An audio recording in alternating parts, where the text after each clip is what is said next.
अगर आप विरासत के फार्म को ऑनलाइन भरना चाहते हैं तो बिल्कुल सही वीडियो पर आप आए हैं। इस वीडियो में मैं आप लोगों को आज बताने जा रहा हूं कि आप ऑनलाइन फार्म को भरने के लिए कौन कौन से डॉक्यूमेंट वहां पर लगाएंगे। साथ ही साथ जब फार्म आपका भर करके कंप्लीट हो जाएगा तो जो प्रिंट आउट आपके निकलेंगे उन प्रिंट आउट के साथ में कौन कौन से हार्ड कापी के डॉक्यूमेंट आप लेकर के और कहाँ पर जमा करेंगे, लगभग कितना टाइम लग जाता है एक विरासत को कंप्लीट होने में। उसके अलावा अगर हम बात करें तो यहाँ पर कितना चार्ज इसमें लगता है फार्म को भरने में, या आगे कोई चार्जेस हैं, तो इस तरीके की जो भी जानकारी है वो सभी जानकारी मैं आज इस वीडियो में आपको देने वाला हूं। वेबसाइट पर आप देखेंगे wad.up.nic.in ये है वेबसाइट। उसके बाद आप यहां ऑनलाइन आवेदन जो ऑप्शन आ रहा है इस पर आप आएंगे। उसके बाद इनमें आपको यहाँ पर कुछ ऑप्शंस मिले, इनमें एक ऑप्शन आपको मिलेगा उत्तराधिकार वरासत, तो आपको इसी ऑप्शन पर यहाँ क्लिक करना है। यहाँ पर जब आप क्लिक करते हैं तो पहली वेबसाइट आपके सामने इस तरीके से खुल करके आएगी, जहाँ पर लिखा हुआ मिलेगा उत्तराधिकार या विरासत हेतु आवेदन, तो इसी पर आपको क्लिक करना है। यहाँ क्लिक करते ही आपको पहला ऑप्शन आ रहा है मोबाइल नंबर का। ओके, तो यहाँ पर करना कुछ नहीं, आपको आवेदक का मोबाइल नंबर डालना है, जिसका विरासत है उसका आवेदक आप उसी को बना लेंगे। उसके बाद यहाँ पर आप आएंगे। अब मैं यहाँ पर आपको एक चीज़ ये बता दूँ कि आवेदक आप किसे बनाएं। अगर पत्नी जीवित है तो पत्नी को बनाएं, अगर पति जीवित है तो पति को बनाएं, अथवा जो पुत्र हैं या पुत्री हैं उनमें जो सबसे बड़ा है आवेदक उसी को बनाएं, या आप किसी को भी बना सकते हैं। ये ज़रूरी नहीं है कि आवेदक कौन बनेगा, ठीक है। इसके लिए आप प्रविष्ट करें वाला जो टैब है इस पर आप क्लिक कर देंगे। यहाँ क्लिक करते ही आपको 4 भाग में ये पूरा फार्म दिखेगा, भाग 1, 2, 3 और 4।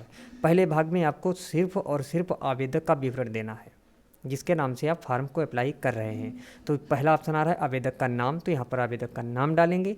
उसके बाद है आवेदक के पिता या पति का नाम, ठीक है, तो जो पिता या पति हैं उनका नाम डाल देंगे। उसके बाद यहाँ उत्तर प्रदेश का निवासी है या बाहर का है, तो उस हिसाब से आप हाँ ना यहाँ पर सेलेक्ट करेंगे, ठीक है।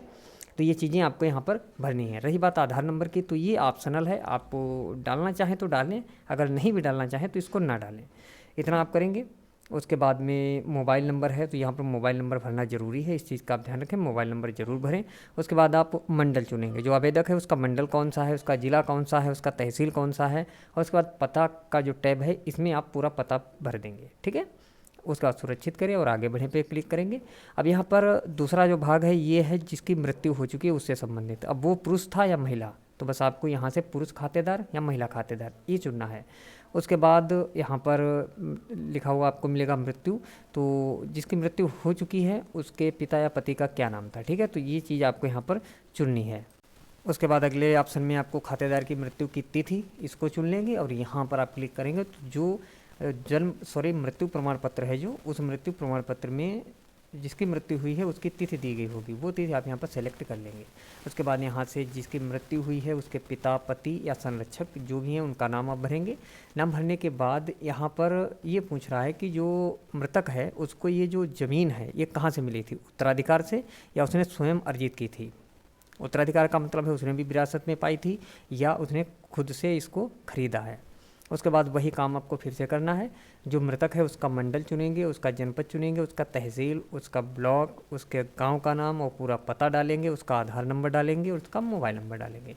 क्योंकि मृतक जो हो चुका है उसके पास शायद मोबाइल ना भी हो अब, तो उसमें आप कोई भी नंबर डाल सकते हैं अपना। उसके बाद भाग 3 है कि स्वामित्व की भूमि का विवरण।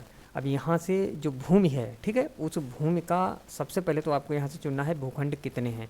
अब भूखंड की अगर हम बात करें तो यहाँ पर भूखंड जो लाल रंग से लिख करके आते हैं आपके खतौनी पे, उनको हम भूखंड कहते हैं। तो सभी खतौनी आपको लेनी है और जितने नंबर यहाँ पर लिखे हुए हैं उतने यहाँ पर सेलेक्ट करने हैं। मेरे केस में 12 खंड हैं तो मैंने यहाँ पर 12 चुन लिया। उसके बाद पूरा जो जहाँ पर ज़मीन है उसका मंडल, जनपद, तहसील ये सब चुनेंगे, ठीक है। उसके बाद एक एक करके हम यहाँ पर ऐड करेंगे। जैसे कि मैंने एक ऐड कर दिया है, उसके बाद हम दूसरा नंबर यहाँ पर डालेंगे। सिर्फ हमें नंबर डालना है, उसके बाद इस लिस्ट में सभी नाम आ जाएंगे। इनमें से जिसकी विरासत करानी हो उसके नाम को सेलेक्ट करेंगे और इस तरीके से जितने भी आपके पास भूखंड हैं सबको एक एक करके आप यहाँ पर डालते रहेंगे और सामने वाली लिस्ट से चुनते रहेंगे।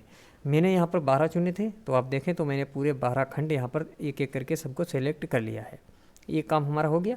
तो इनमें आपको बहुत ध्यान रखना है, ठीक है। अगर यहाँ पर आप मिस्टेक कर देते हैं फिर उसका विरासत छूट जाएगा, आपको दोबारा से कराना पड़ेगा।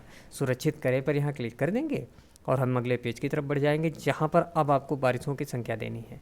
तो यहाँ पर बस आपको ये चुनना है कि जो बचे हुए लोग हैं जो परिवार में जिनके नाम ज़मीन जानी है, जिनके नाम विरासत होनी है, कितने लोग हैं।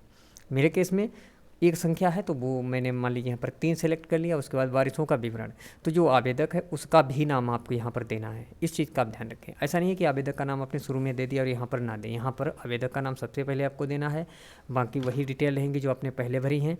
आवेदक अगर पत्नी है तो खातेदार से संबंध में विधवा चुनेंगे, और पुत्र हैं तो वहाँ पर पुजातीय वंशज एक ऑप्शन आता है, ठीक है, उसको आप चुनेंगे।